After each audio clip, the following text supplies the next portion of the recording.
एक खुशहाल राज्य में एक राजा और रानी रहा करते थे। सारी खुशियां होने के बावजूद वे दुखी थे, क्योंकि विवाह को वर्षों बीत जाने के बाद भी उनकी संतान को नहीं हुआ था। वे हर समय भगवान से प्रार्थना करते थे कि उन्हें संतान प्राप्ति हो जाए। एक सुबह रानी राजमहल के सरोवर के किनारे हाथ जोड़कर सूर्य देवता से प्रार्थना कर रही थी कि तभी एक चमत्कार हुआ। सूर्य की उजली किरण सरोवर के किनारे रखे पत्थर पर पड़ी और वह पत्थर एक मेढक में परिवर्तित हो गया। मेढक ने भविष्यवाणी की कि 1 वर्ष के भीतर रानी एक बच्ची को जन्म देनी, और ठीक वैसा ही हुआ। 1 वर्ष बाद रानी ने एक खूबसूरत बच्ची को जन्म दिया। उस बच्ची के मुख पर सूर्य की किरणों की चमक थी। उसका नाम रोजामंड रखा गया। एक पुत्री के जन्म की खुशी में राजा रानी ने एक बहुत बड़ा जश्न आयोजित किया, जिसमें राज्य की पूरी प्रजा को बुलाया गया। राज्य के बाहरी छोर पर स्थित सुनहरे वन में 13 परियों रहा करती थी। राजा रानी ने उनमें से 12 परियों को तो जश्न में बुलाया, किंतु वे 13वीं परी को बुलाना भूल गया। जश्न के दिन पूरे राजमहल में उल्लास का वातावरण था। मधुर संगीत, नृत्य, रंगारंग कार्यक्रम के साथ ही एक बड़े भोज का आयोजन किया गया था। नन्ही राजकुमारी रोजामंड सोने के पालने पर लेटी हुई थी। एक एक सभी मेहमान राजकुमारी के पास आकर उसे उपहार के साथ आशीर्वाद भी दे रहे थे। परियों ने भी रोजामंड को बेशकीमती उपहार दिए। उपहारों के साथ ही उन्होंने कई आशीर्वाद भी रोजामंड को मिले। किसी ने उसे सुंदरता का तो किसी ने दयालुता का आशीर्वाद दिया था।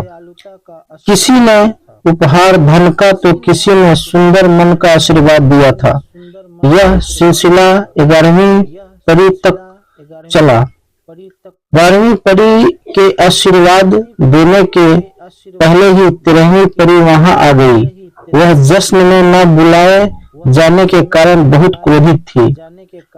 उसने रोजामंड को श्राप दे दिया कि अपने 16वें जन्मदिन के दिन उससे एक सुई चुभेगी और वह मर जाएगी।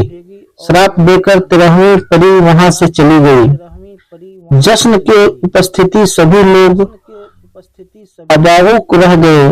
राजा रानी बहुत दुखी थी। वे परियों से प्रार्थना करने लगी कि किसी तरह रोजामंड को दिए गए श्राप को समाप्त कर दे, किंतु यह संभव नहीं था। परियों ने बताया कि किसी भी श्राप को समाप्त नहीं किया जा सकता। यह सुनकर रानी विलाप करने लगी। 12वीं परी का आशीर्वाद शेष था। रानी को विलाप करता देखकर बोली, 13वीं परी का श्राप समाप्त हो तो नहीं किया जा सकता, किंतु मैं अपने आशीर्वाद से उसे कम कर सकती हूँ। उसने रोजामंड को आशीर्वाद दिया कि अपने 16वें जन्मदिन पर सुई चुभने पर वह मरेगी नहीं, बल्कि 100 वर्षों के लिए गहरी नींद में सो जाएगी।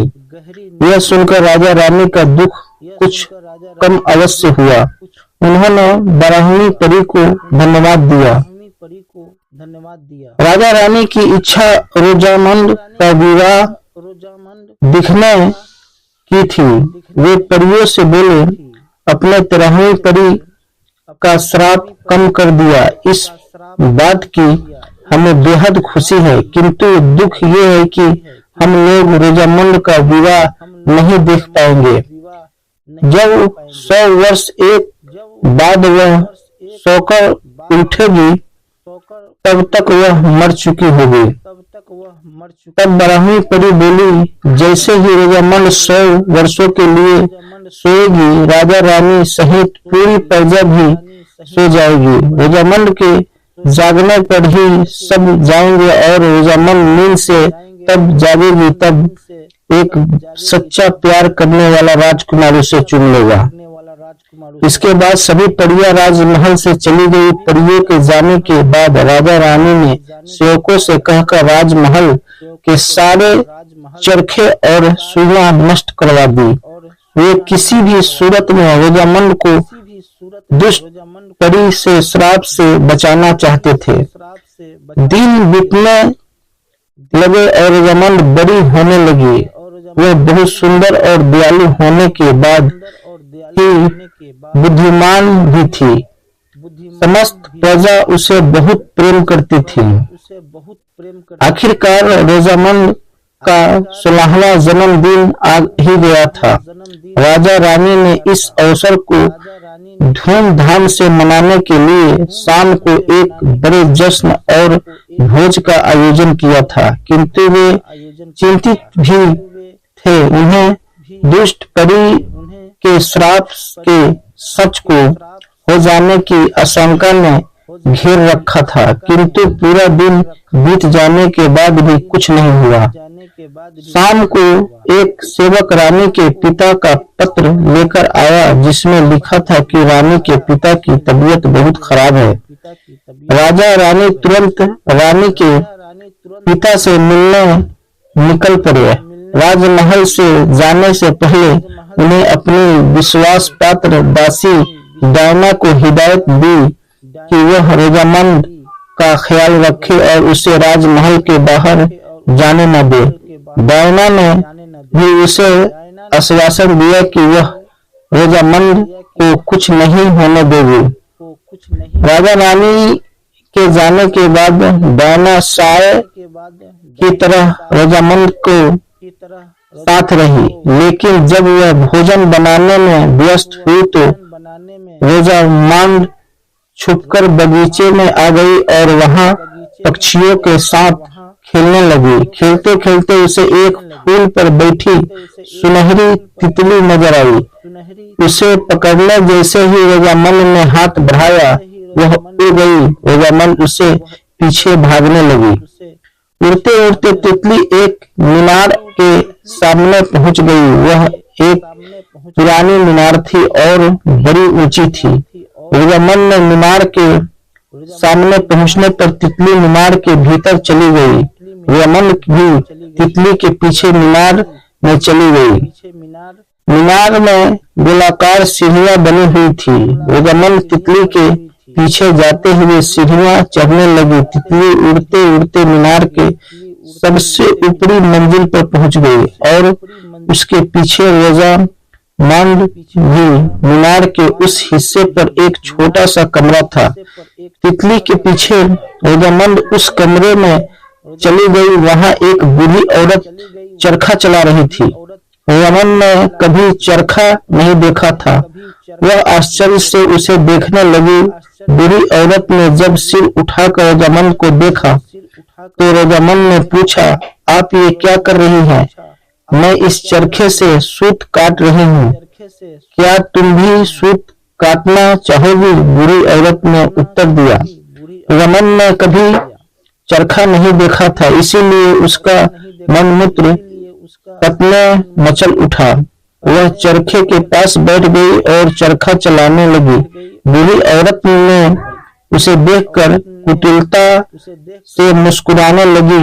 वह बूढ़ी औरत और कोई नहीं बल्कि दुष्ट तिरहनी परी थी। बूढ़ी चरखा चलाते हुए बहुत खुश थी, लेकिन अचानक ही एक नुकीली सुई उसकी उंगली में आ घुसी और वह गिर पड़ी। गिरते साथ ही वह गहरी नींद में सो गई। दुष्ट तिरहनी परी का श्राप पूरा हो चुका था। वह हंसते हुए वहां से चली गई। इधर राजा रानी जब वापस लौटे तो रोजामंद को महल में न पाकर चिंतित हो उठे। डायना भी उसे कुछ बता नहीं पाई। राजा ने सैनिकों को रोजामंद को ढूंढने के लिए भेजा। वे स्वयं भी उसे ढूंढने लगा। पूरा महल तलाश गया, लेकिन किंतु रोजामंद नहीं मिली। खोजते खोजते सैनिक के साथ राजा रानी मीनार में पहुंचे। वहां ऊपरी मंजिल के कमरे में उन्हें रोजामंद को सोते हुए पाया। पास ही चरखा भी रखा हुआ था। वे समझ गई कि दुष्ट परी के श्राप ने अपना काम कर दिया है। रानी दुख के मारे विलाप करने लगी। तब राजा ने उसे समझाया कि हमें रोजामंद को लेकर महल चलना चाहिए, क्योंकि कुछ ही देर में हम सब भी सो जाएंगे। रोजामंद को राजमहल ले जाया गया और उसे तैयार कर मखमली बिछौने वाले एक बिस्तर पर लिटा दिया गया। सोती हुई रोजामंद बहुत ही सुंदर लग रही थी। कुछ ही देर में राजा रानी, दरबारी और राज्य की पूरी प्रजा सो गई। काला बादल राज्य के ऊपर छा गया और पूरा राज्य अंधेरे में डूब गया। समय बीतने के साथ राज्य के चारों ओर कटीली झालियां उग गई और राज्य उसके पीछे छुप गया। अब वह राज्य बस किस्से कहानियों में रह गया था। वहां की सौंपी हुई राजकुमारी के किस्से दूर दूर तक सुनाए जाते थे। राजकुमारी को देखने की आस में कोई राजकुमार उस राज्य में जाने का प्रयास करते, किंतु कटीली झाड़ियों को पार नहीं कर पाते। कई घायल होकर वापस लौट आते, तो कई उनमें फंसकर मर जाते। राजकुमारों की मौत की खबर फैलने के बाद सबने वहां जाना छोड़ दिया। ऐसा ही 100 वर्ष बीत गए। एक दिन ईरान नामक राजकुमार ने सोई हुई राजकुमारी की कहानी सुनी। कहानी सुनकर वह उसे चाहने लगा। उसने तय किया कि वह उसे एक बार देखने अवश्य जाएगा और उसे नींद से जगाने का प्रयास करेगा। खतरे को देखते हुए सबने उसे वहां जाने से मना किया, किंतु वह नहीं माना। वह रोजामंद की खोज में निकल पड़ा। कई दिनों की लंबी यात्रा के बाद वह कटीली झाड़ियों के पीछे छुपे उस राज्य के पास पहुंच गया जहां रोजामंद सोई हुई थी। जिस दिन वह वहां पहुंचा तब तक रोजामंद को 100 वर्ष पूरे हो चुके थे। राजकुमार ईवान ने कटीली झाड़ियों को किसी तरह अपनी तलवार से काटकर पार किया और राज्य में घुस गया। राज्य के अंदर जाने पर उसने देखा कि पूरी प्रजा सोई हुई है। वह राजमहल के पास पहुंचा तो दरबारों को भी सोता हुआ पाया। महल के अंदर प्रवेश कर वह राज दरबार में पहुंचा, वहां जहां रानी सहित सारे दरबारी सो रहे थे। महल में घुसता हुआ वह कक्ष में पहुंच गया जहां रोजामंद सोई हुई थी। सोई हुई राजकुमारी रोजामंद को देखकर राजकुमार का उसके प्रति प्रेम और बढ़ गया। वह रोजामंद के पास गया और उसके हाथों को अपने हाथ में लेकर चूम लिया। जैसे ही उसे रोजामंद को चूमा, दुष्ट परी का श्राप समाप्त हो गया और रोजामंद नींद टूट गई।